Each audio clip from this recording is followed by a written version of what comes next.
नमस्कार दोस्तों, स्वागत है आपका मेरे YouTube चैनल जीएस प्लैनेट पर। 26-27 नवंबर की खबरों को देखते हैं और उस पर जो संभावित प्रश्न बन सकते हैं एग्जाम में उसको भी हल करते हैं एक एक करके। तो पहला प्रश्न है, बहुत ही important question. Cooking to save your life नामक पुस्तक किसने लिखा है? अमर्त्य सेन, अभिजीत बनर्जी, शाश्वत मुखर्जी, संकेत उपाध्याय। किसने लिखा है?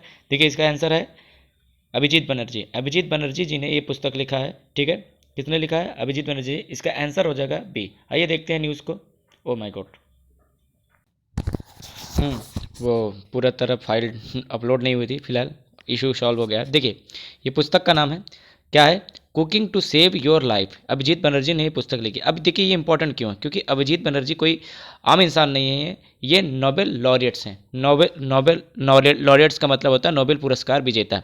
ये भारतीय मूल के अमेरिकी अर्थशास्त्री जिन्होंने 2019 में अर्थशास्त्र में योगदान के लिए, इकोनॉमिक्स में कंट्रीब्यूशन के लिए इन्हें नोबेल प्राइज़ दिया है। जब भी कोई नोबेल लॉरिएट्स कोई भी पुस्तक लिखता है तो हमेशा वो एग्जाम में पूछा जा सकता है। जैसे अमर्त्य सेन ने एक पुस्तक लिखी थी, वो होमलैंड का टाइप का, वो यूपीपीसीएस में आया था, उसको मैंने कवर भी किया था। तो ऐसे जो भी इंपॉर्टेंट पुस्तकें होती हैं फेमस पर्सनालिटियों द्वारा लिखे गई होती हैं तो वो पूछे जाते हैं। तो इसका आंसर याद रखिएगा। सेकंड क्वेश्चन आज का, किस टीम ने सैयद मुश्ताक अली ट्रॉफी जीती है? ठीक है, which team has one Syed Mushtaq Ali trophy. देखिए, ये क्रिकेट का एक इंपॉर्टेंट जो है टूर्नामेंट होता है। ठीक है, डोमेस्टिक टूर्नामेंट है। डोमेस्टिक का मतलब होता है घरेलू टूर्नामेंट। इसमें इंटरनेशनल टीम्स पार्टिसिपेट नहीं करती हैं, केवल स्टेट लेवल की जो टीम्स होती हैं वही पार्टिसिपेट करती हैं। ठीक है, तो तमिलनाडु, कर्नाटक, मुंबई, सौराष्ट्र, ये क्वेश्चन पूछा जा सकता है। 1 मिनट में थोड़ा सा फ्लाइट मोड कर दूँ, नहीं तो कॉल आती रहेंगी। ठीक, तो इसका आंसर क्या होगा? तमिलनाडु ने देखिए कर्नाटक की टीम को हराकर ये सैयद मुश्ताक अली ट्रॉफी जीती है। ठीक है, तो ये जो डोमेस्टिक लेवल पर रणजी ट्रॉफी हो गई, सैयद मुश्ताक अली ट्रॉफी हो गई, देवधर ट्रॉफी हो गई, ईरानी ट्रॉफी हो गई, ये सारी ट्रॉफी इस एग्जाम में पूछे जाते हैं और ये सब क्रिकेट से संबंधित हैं। ठीक है, कर्नाटक को तमिलनाडु ने हराया और 2021 का ये फाइनल जीत लिया। देखिए, एक और चीज़ बात है, किसको हराया ये भी पूछा जाता है एग्जाम में। ध्यान दीजिए, क्वेश्चन पलट सकता है कि किस टीम को हरा कर जीता है। तो कर्नाटक को हराया जीता है। और ये देखो, ये T20 फॉर्मेट में खेला गया था। किस फॉर्मेट में खेला गया है? देखो, ज़्यादातर लोग जानते होंगे, जो नहीं जानते हो स्पेशली गर्ल्स, ज़्यादातर वो क्रिकेट में इंटरेस्ट नहीं लेती हैं, हालांकि आजकल ले रही हैं। ठीक है, तो क्रिकेट के 3 फॉर्मेट चल रहे हैं इस समय। अब कम से कम वीमेन क्रिकेट को सपोर्ट करिए। ठीक है, इसमें होता है टेस्ट जो लॉन्गेस्ट फॉर्मेट है, फिर होता है 50-50, फिर 50 ओवर का, और T20। अभी T20 का वर्ल्ड कप संपन्न हुआ है और उसमें ऑस्ट्रेलिया ने न्यूजीलैंड को हराकर खिताब जीता, पहला अपना खिताब जीता है। राइट, तो इसी तरह से T20 क्रिकेट जो डोमेस्टिक लेवल पर होता है उसका एक सैयद मुश्ताक अली ट्रॉफी होता है, जिसको जो है तमिलनाडु ने हराया कर्नाटक को और जीता अपना खिताब। ठीक, तीसरा क्वेश्चन, रेलवे के द्वारा कौन सी थीम बेस्ड ट्रेन चलाने का फैसला किया गया? थीम बेस्ड होता है मतलब शीर्षक किसी न किसी एक थीम पर ही चलेगी। क्या होगा आगे देखेंगे। Which of the following trains has been announce to run by railway as theme based? Rashtra Gaurav, संस्कृति गौरव, भारत गौरव या भारत विरासत। सभी मिलते जुलते नाम है, इसलिए मैंने ये नाम रखा है। ठीक है, इसका सही आंसर है सी, भारत गौरव। भारत गौरव नामक ट्रेन चलाई जाएगी, किसके द्वारा? रेलवे के द्वारा। आइए समझते हैं क्या होगा। सरकार ने देश में टूरिज्म को बढ़ावा देने के लिए भारत गौरव ट्रेनों को चलाने का ऐलान किया है।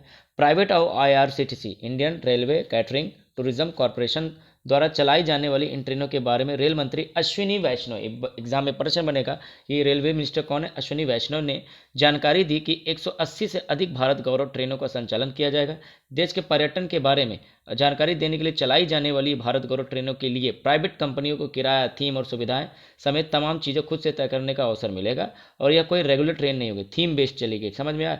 ये किसी न किसी टूरिस्ट डेस्टिनेशन को कवर करने के लिए चलाई जाएगी और इसमें प्राइवेट क्षेत्रों का भी कोऑपरेशन लिया जाएगा। देखिए, आपको पता है रेलवे ने कुछ लिमिटेड क्षेत्रों में प्राइवेट सेक्टर के कंट्रीब्यूशन को अलाउ कर दिया है। अब प्राइवेट भी अपनी ट्रेन चला सकती हैं, वो अपनी मर्जी से किराया वगैरह तय कर सकती है। हालांकि इसका बहुत ज़्यादा विरोध भी हो रहा है रेलवे यूनियंस के द्वारा, उनके वर्क जो मजदूर हैं, जो रेलवे के एम्प्लॉयज़ हैं, स्टाफ हैं, उनके द्वारा मजदूर हो रहा है, विरोध हो रहा है। उनका कहना है कि भारत सरकार धीरे धीरे रेलवे को भी प्राइवेटाइज कर देगी। हालांकि बार बार रेलवे डिपार्टमेंट ने ये बोला कि हम केवल लिमिटेड क्षेत्रों में ही निजीकरण को बढ़ावा दे रहे हैं ताकि रेलवे के से थोड़ा बहुत कमाई भी हो सके। फिलहाल ये क्या होगा देखने वाली बात होगी, दिलचस्प होगा कि रेलवे का प्राइवेटाइजेशन होता है कि नहीं होगा।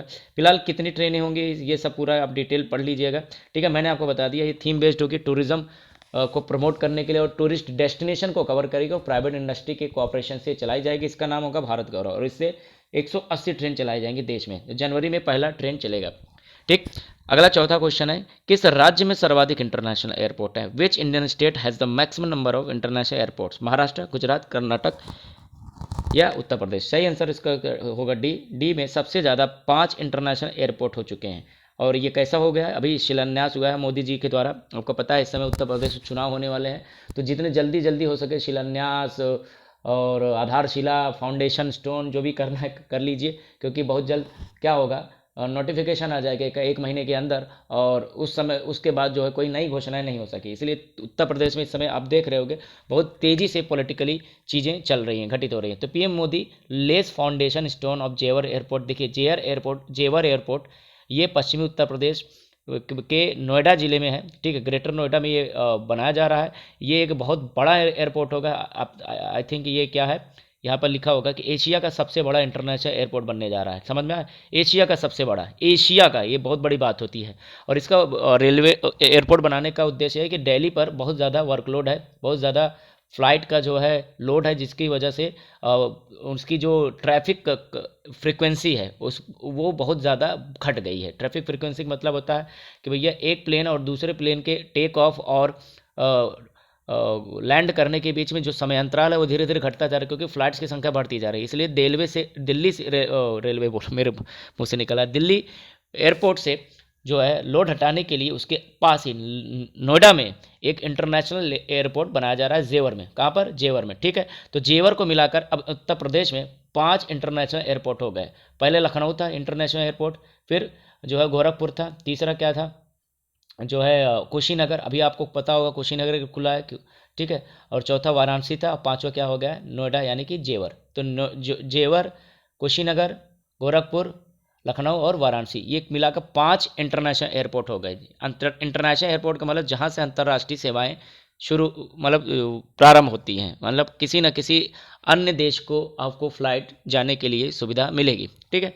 पांचवा क्वेश्चन बहुत ही इंपॉर्टेंट क्वेश्चन है कि मध्य प्रदेश के मुख्यमंत्री जी ने हाल ही में किस रेलवे स्टेशन का नाम तांत्या भील, जो कि एक स्वतंत्रता सेनानी थे, आदिवासी स्वतंत्रता सेनानी, के नाम पर रखने का निर्णय किया है? Which railway station to be named after Tantya Bhil in Madhya Pradesh? ठीक है, हबीबगंज भोपाल। आपको पता है कि इसका नाम भी बदल दिया गया, कमलापति, ठीक है, रानी कमला पति जो अभी हबीबगंज भोपाल का बदला गया है नाम। पातालपुनी इंदौर दूसरा ऑप्शन है, पातालपानी इंदौर, जबलपुर, उज्जैन। तो किसका बदला गया बच्चा? ये इसका ऑप्शन होगा बी, पातालपानी इंदौर का नाम अब बदल दिया गया है, ठीक है। Patalpani railway station in Indore to be named after tribal icon Tantya Bhil, Madhya Pradesh CM announce. देखिए देखिए क्या होता है, किसी भी राज्य के अंदर रेलवे स्टेशन के नाम को बदलने का निर्णय उसके राज्य सरकार द्वारा लिया जाता है, रेलवे मिनिस्ट्री के द्वारा ये निर्णय नहीं लिया जाता है। हालांकि ये अपना प्रस्ताव भेजती है और रेलवे मिनिस्ट्री ओके कर देती है कि हमें हमें कोई ऑब्जेक्शन नहीं है।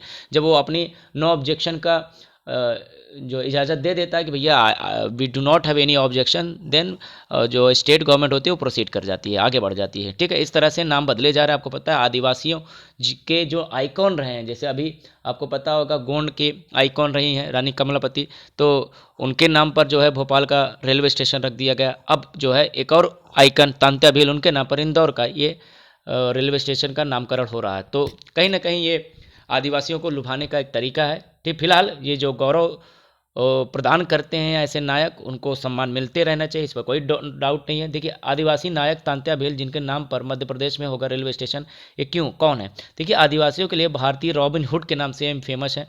रॉबिन हुड का मतलब क्या होता है? वो दिन में क्या करते हैं? लूट मार करते हैं, अमीरों को लूटते हैं, और रात में अमीरों को लूटते हैं और दिन में गरीबों को दान कर देते हैं। तो ऐसा एक कैरेक्टर हुआ करता था नोबेल में, रॉबिन हुड। तो इनको भारतीय रॉबिन हुड कहा जाता था। क्यों? क्योंकि उन्होंने अंग्रेजों के धन को लूट लिया, और लूटने के बाद वो क्या करते थे? गरीबों में बांट देते थे। और 12 साल तक इन्होंने अंग्रेजी सरकार से लोहा लिया था। तो इस तरह से इनका अपना योगदान रहा है भारत के स्वतंत्रता आंदोलन में। हालांकि they are unsung heroes. Unsung heroes का मतलब होता है इनके बारे में बहुत ज़्यादा किताबों में आपको पढ़ने को नहीं मिलता है। अब ऐसे अनसंग हीरोज़ को क्या किया जा रहा है? ढूंढ ढूंढ कर उनको लाइमलाइट में लाने की कोशिश की जा रही है मौजूदा सरकार के द्वारा। इसके अपने फ़ायदे भी है, नुकसान भी। फ़ायदा ये है कि ऐसे लोगों को हम जान पाते हैं, और नुकसान ये है कि इसके चक्कर में हम क्या कर रहे हैं, जो हमारे आइकन जिनको हम बचपन से पढ़ते आ रहे हैं उनको कहीं ना कहीं डिम करने की कोशिश कर रहे हैं। देखिए किसी को भी डिम करने की कोशिश नहीं होनी चाहिए। जो बाकी के हमने पढ़े हैं अब तक उनको भी पढ़ाया जाना चाहिए और इनको भी पढ़ाना चाहिए। ठीक है, कहीं पर इस तरह का कोई कंपटीशन नहीं करना चाहिए। जो है इस सब के सब इनका योगदान रहा है, जो आज हमें स्वतंत्रता मिली है, जो हमारा संविधान बना है, आज संविधान दिवस है।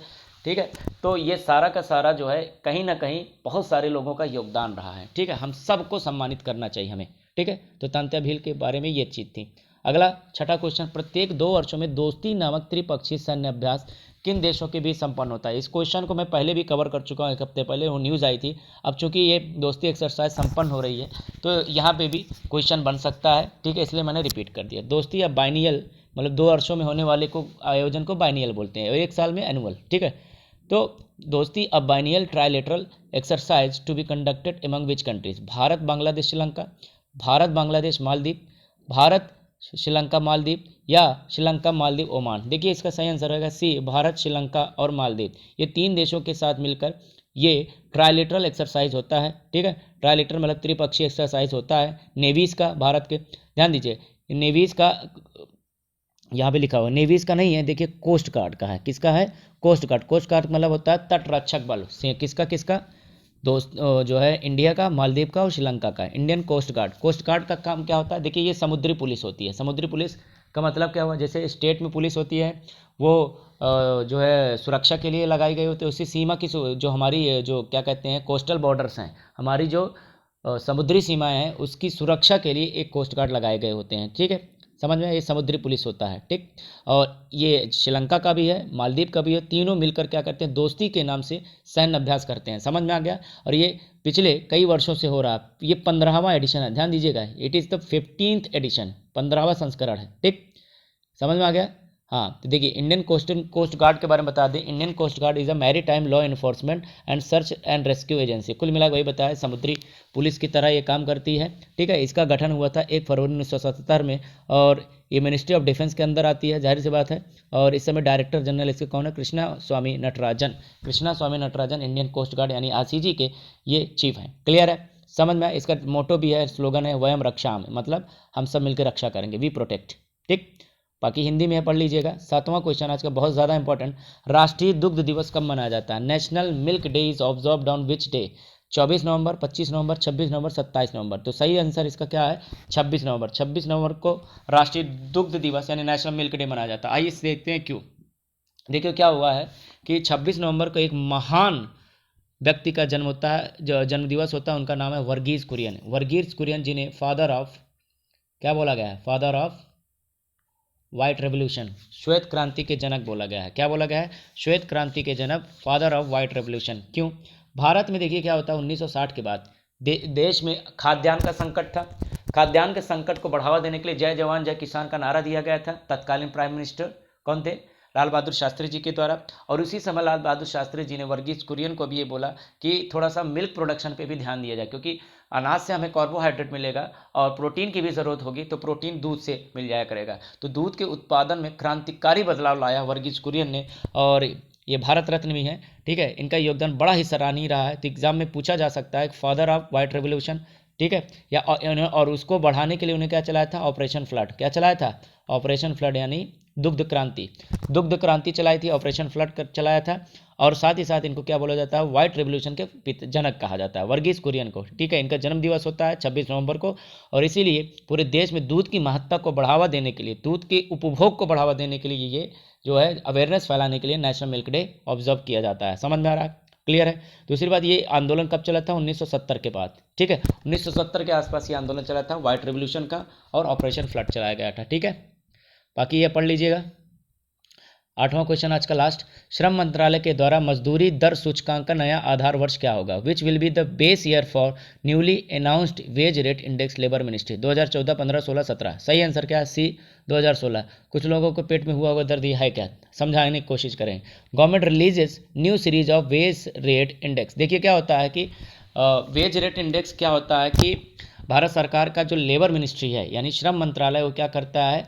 वो इसके बारे में पूरा का पूरा डेटा जारी करता है, सूचकांक जारी करता है, जिसमें ये बताता है कि देश के अंदर इस समय मजदूरी दर क्या चल रही है। समझ में आ रहा है? और कितना होना चाहिए। और उसी जो वेज रेट होती है उसी के आधार पर बाकी अन्य कंपनियां भी अपने यहाँ वेज रेट यानी मजदूरी दर को वो निर्धारित करती हैं। तो इसमें देखिए क्या होता है, कि अभी क्या इसको रिवाइज किया गया है, वेज रेट इंडेक्स में क्या किया गया है, परिवर्तन किया गया है। पर जैसे पहले क्या होता था 21 इंडस्ट्री शामिल हुआ करते थे, अब क्या हो गया है 37 इंडस्ट्री को शामिल कर लिया गया है, यानी अब 37 इंडस्ट्री के डेटा को कंपाइल करके ये बेस रेट तैयार किया गया है। पहले जो आधार वर्ष था हमारा 1963 था, और अब क्या हो गया है ये 2016 कर दिया गया है। क्यों, समझिए, जो बेस रेट होता है आधार वर्ष का होता है, जैसे 1963 रखा गया था, इसका मतलब 1963 के समय जो वेज की कीमत थी, जो उस समय की रुपए की कीमत थी, उस आधार पर वो वेज निर्धारित किया गया था। अब इसका बेस ईयर 2016 के आधार पर कर दिया जाएंगे, यानी 2016 तक जो महंगाई हुई है उसके महंगाई के इफेक्ट को क्या किया जाएगा, एडजस्ट कर दिया जाएगा। इससे क्या होगा, बेहतर कॉम्पनसेशन मजदूरों को मिल पाएगा। ये इस तरह का श्रम मंत्रालय ने इसे जारी किया है। और ऐसा करने के लिए अंतर्राष्ट्रीय जो हमारा क्या बोलते हैं, इंटरनेशनल लेबर ऑर्गेनाइजेशन, अंतर्राष्ट्रीय जो श्रम संगठन है, उसकी सुझाव पर ऐसा किया गया है। अंतर्राष्ट्रीय श्रम संगठन कहाँ है, आपको पता होना चाहिए, इसका हेडक्वार्टर कहाँ है, इंटरनेशनल लेबर ऑर्गेनाइजेशन। ये 1919 में इसका गठन हुआ था। ILO की बात करें, इंटरनेशनल लेबर ऑर्गेनाइजेशन, और इसका हेडक्वार्टर कहाँ है, जिनेवा। कहाँ है, जिनेवा, स्विट्जरलैंड में, ठीक है। तो उसके सुझाव पर ऐसा किया गया है। तो भारत सरकार ने अब आधार वर्ष में परिवर्तन कर दिया है, 2016 कर दिया है। क्लियर है, 8 क्वेश्चन हमने डिस्कस किए, इंपॉर्टेंट थे। कहीं पर कोई डाउट हो जरूर बताइएगा, ज़्यादा से ज़्यादा लेक्चर को प्रमोट करें। आज के लिए इतना ही, थैंक यू ऑल। अब PDF कहाँ मिलेगा आपको, डिस्क्रिप्शन में मिल जाएगी। Thank you.